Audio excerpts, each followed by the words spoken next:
أعوذ بالله من الشيطان الرجيم. بسم الله الرحمن الرحيم.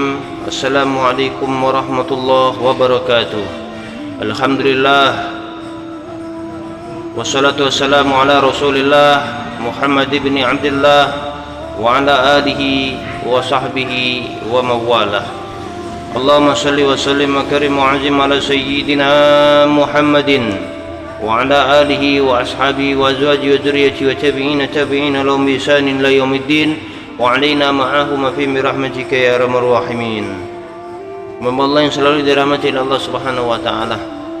Terkadang kita hidup ini sangat sulit untuk memberikan ihtiram, penghormatan, penghargaan kepada orang-orang yang soleh, kepada orang-orang yang berjasa dalam agama Allah Subhanahu wa taala.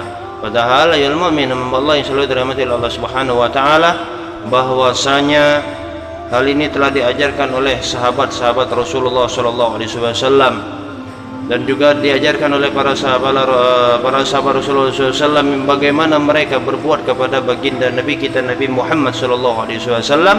Dan akhirnya setelah kewafatan daripada baginda Nabi kita Nabi Muhammad sallallahu alaihi wasallam, hal itu diteruskan oleh para sahabat-sahabat Rasul.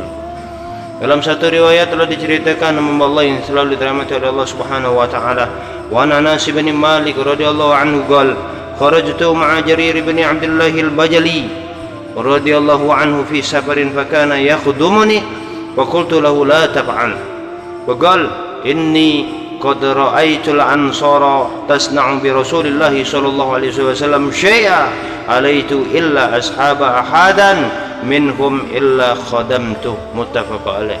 Hakada dalam satu riwayat diriwayatkan dari Anas bin Malik, semoga Allah Subhanahu wa taala terus memberikan ridha atasnya, telah berkata, jadi Anas bin Malik berkata, beliau itu pernah keluar bersama-sama dengan Jarir ibnu Abdullah al-Bajali, semoga Allah Subhanahu wa taala meridhoinya. Jadi beliau bercerita dalam suatu perjalanan di mana ia selalu melayani saya, kata Sayyidina Anas bin Malik. Jadi beliau ini terus dilayani oleh Jarir bin Abdullah al-Bajali. Kemudian dalam perjalanan khidmat dia kepada Sayyidina Anas bin Malik, wa qultu lahu la taf'al. Kemudian Sayyidina Anas bin Malik berkata kepadanya, la taf'al, jangan kau lakukan hal yang seperti ini. Jadi Sayyidina Anas bin Malik merasa dirinya itu seolah-olah dilayani oleh Jarir ibni Abdullah al-Bajali ini sangat luar biasa, sebuah penghormatan, penghargaan, khidmat yang sangat luar biasa. Jadi sampai-sampai Sayyidina Anas bin Malik berkata kepada faqultu lahu la taf'al, jangan kau berbuat seperti ini. Kemudian apa? Jarir ibnu Abdullah berkata, al-Bajali berkata, faqal inni qad ra'aitul ansara tasna'u bi Rasulillah sallallahu alaihi wasallam syai'a alaitu illa ashaba ahad minhum illa khadamtu.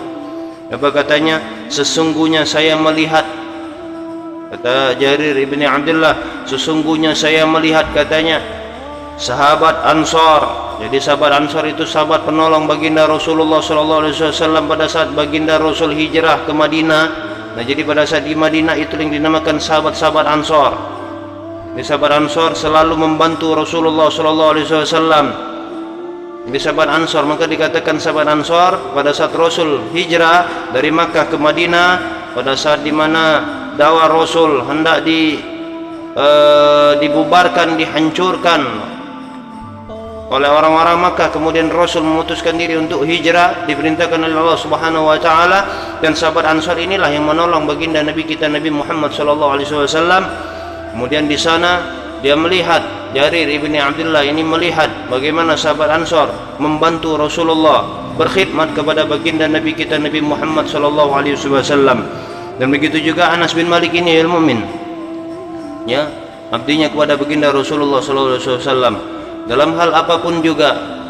Jadi kata Jarir, saya melihat sahabat Ansar itu membantu Rasulullah, khidmat kepada Rasulullah dalam hal segala apapun dia bantu Rasulullah sallallahu alaihi wasallam. Dengan adanya dia melihat itu, maka saya bersumpah, kata Jarir ibni Abdullah al-Bajali, Masya Allah, jadi membaiat dirinya dia bahwasanya saya bersumpah, katanya, laitu illa ashaba ahadan minhum illa khadamtuh, maka saya bersumpah pada diriku Untuk apa? Untuk tiadalah berkawan atau berteman dengan salah seorang di antara sahabat Ansar, kecuali apa kata beliau, melainkan khadamtuh, saya mesti melayaninya. Jadi ini sumpah beliau, menobatkan diri. Bagaimana sahabat Ansar itu berbakti kepada Rasul, ya, membantu Rasulullah sallallahu alaihi wasallam, dan dia melihat kejadian itu bersumpah bahwasanya bersumpah kepada dirinya atau berbayat atau menobatkan kepada dirinya bahwasanya tidaklah saya akan berkawan dengan sahabat Ansar kecuali saya akan membantunya, baik dari secara harta, tenaga, semua dia bantu untuk sahabat Ansar. Bagaimana abdi ini ilmu mukmin? Bahwasanya ilmu mukmin Sayyidina Anas bin Malik itu adalah sahabat Ansar. Beliau lahir daripada ayah dan ibu sahabat Ansar. Lahir beliau itu pada saat itu Sayyidina Anas berusia 10 tahun. Jadi pada saat beliau berusia 10 tahun itu diajak oleh ibunya, dan ibunya untuk mengabdikan diri kepada Rasulullah mengatakan bahwasanya Sayyidina Anas bin Malik ini anaknya itu siap untuk membantu Rasulullah. Makanya Sayyidina Anas bin Malik adalah khadimnya Rasulullah sallallahu alaihi wasallam. Begitu dekatnya Sayyidina Anas bin Malik kepada Rasulullah. Nah, ini ilmu mukmin. Jadi dari usia 10 tahun sampai Rasulullah sallallahu alaihi wasallam wafat di usia 20 tahun, Sayyidina Anas bin Malik paham, sangat paham. Makanya Sayyidina Anas bin Malik adalah salah satu sahabat Rasul, perawi hadis nomor 3. Ya, Abu Hurairah, Anas bin Malik, Sayyidah Aisyah. Beliau, karena kenapa? Beliau sangat paham. Sampai-sampai dikatakan oleh Abu Hurairah radhiyallahu anhu bahwasanya Sayyidina Anas bin Malik adalah salatnya yang sama persis dengan baginda Nabi Muhammad sallallahu alaihi wasallam. Hakada.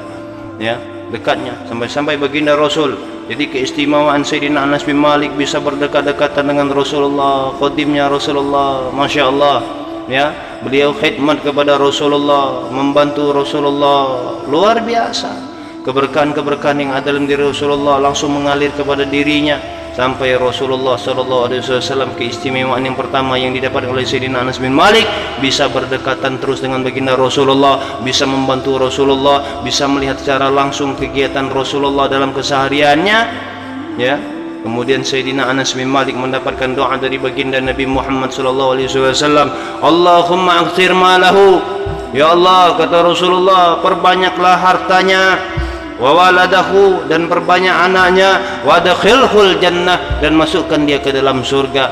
Ini doa Rasulullah sallallahu alaihi wasallam untuk Sayyidina Anas bin Malik. Wa atihul hayatuh, dan panjangkanlah umurnya. Ayol mukmin, ya. Kemanfaatan, keberkahan Sayyidina Anas bin Malik yang didapat karena khidmatnya kepada baginda Rasulullah sallallahu alaihi wasallam beliau dapatkan pada akhirnya, pada kewafatan baginda Rasul di saat itu setelah 20 tahun Sayyidina Anas bin Malik, di saat dia dewasa, Sayyidina Anas bin Malik menjadi orang yang kaya sehingga dia memiliki kebun kurma yang sangat luas. Kemudian beliau dipanjangkan umurnya.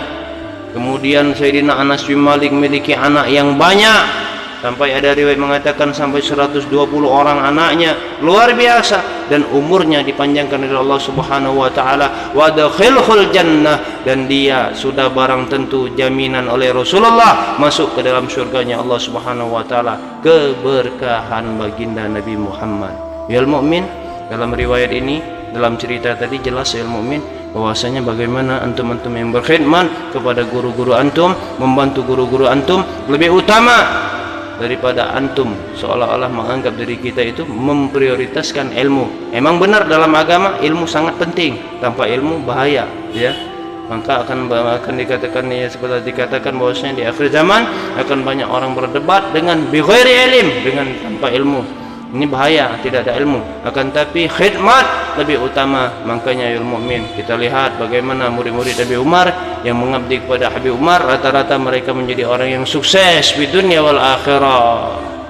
Kata yang dicontohkan oleh baginda Rasul, ya, yang dicontohkan oleh kehidupan baginda Rasul, Sayyidina Anas bin Malik mengabdi, dan ada sahabat Ansar yang hendak mengabdi juga. Ada seorang sahabat hendak mengabdi kepada sahabat Ansar, Sayyidina Anas bin Malik.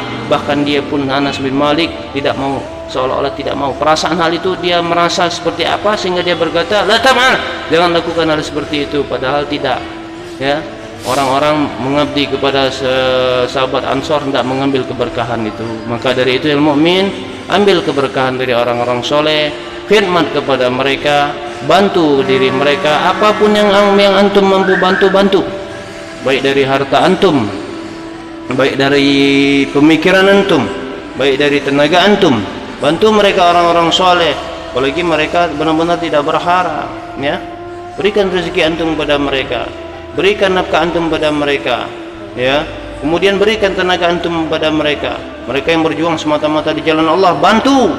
Guru-guru antum bantu. Kadzalik insyaallah ada keberkahan dalam dirinya, lebih mulia daripada engkau lebih memprioritaskan mencari hanya sekadar ilmu. Karena kenapa? Orang yang berilmu sudah barang tentu, orang yang berilmu belum tentu mereka memiliki akhlak, dan orang yang berakhlak sudah barang tentu dia akan berilmu. Inilah yang diajarkan oleh para sahabat Anas bin Malik tadi, bagaimana dia mengabdi kepada Rasulullah, dan begini juga yang dikatakan oleh sahabat Ansar, Jarir bin Abdullah Al-Bajali, bagaimana dia mengabdi kepada Sayyidina Anas bin Malik, hendak mengambil keberkahannya, sehingga dengan sebab keberkahan, karena sebab khidmat kepada dirinya, akan mengantarkan dirinya kepada surganya Allah Subhanahu wa taala. Dan begitu juga yang diajarkan oleh ulama-ulama, bagaimana murid-muridnya lebih memprioritaskan mengabdi kepada guru-gurunya, ya, agadayul mukmin, sehingga mereka akan mendapatkan keberkahan juga.